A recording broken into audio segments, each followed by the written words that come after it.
and there are an awful lot of people who really feel they can't cook. They haven't had, cooking in schools has been quite limited for quite a long time, and so we get people on evening classes who, are in their 20s, 30s, 40s, and they feel that they have no confidence with cooking, and they just want to be able to cook better. And we also get people who come who maybe can cook, but they want to have a change, they just want to get out of that rut. So it's a big variety of people, and for different reasons. Well, I'm very much one of the people in a rut, because I tend to cook curries, roasts, casseroles, maybe use a slow cooker. Yeah. I don't use a microwave, thankfully, but what sort of things could you actually teach me? Well, I think we could teach you quite a lot. I mean, techniques, a lot of people who, depending on whether you've had a training or not, some people when they cook, they may have cooked for years, but they may not be cooking in the most practical way or the way that's the quickest for them. We can teach people to better knife skills, we can teach people how to reduce waste, cook seasonally, and also just to think about different flavourings, maybe a basic recipe that you have, how do you change it, how can you adapt it, how can you add different things to it. So there's an awful lot that we can teach to people who can cook, as well as teaching to people who can't cook. So there's lots of things that we can do.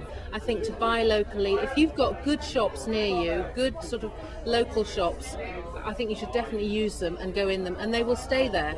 If they don't get used, if you're forever going to the supermarket, then the small shops just don't have a chance. So I think it's really important to do that.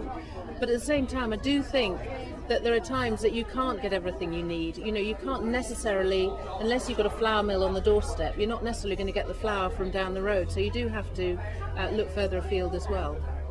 Cooking isn't a chore, which people think it is. It doesn't have to be a chore. And that, instead of going out and buying ready meals and having high sugar, high salt foods, that actually they can do things quite simply for themselves, and it doesn't have to be more expensive. If you spend the time on it, it's not necessarily more expensive. And I think I think those two things are completely different issues. But I think that definitely the food that people eat in Scotland, the residents of Scotland, that needs to be addressed, because I think there are still problems with that.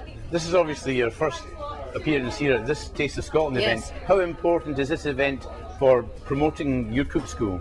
Oh, for us it's very important, because this is really the first thing that we've done in this way.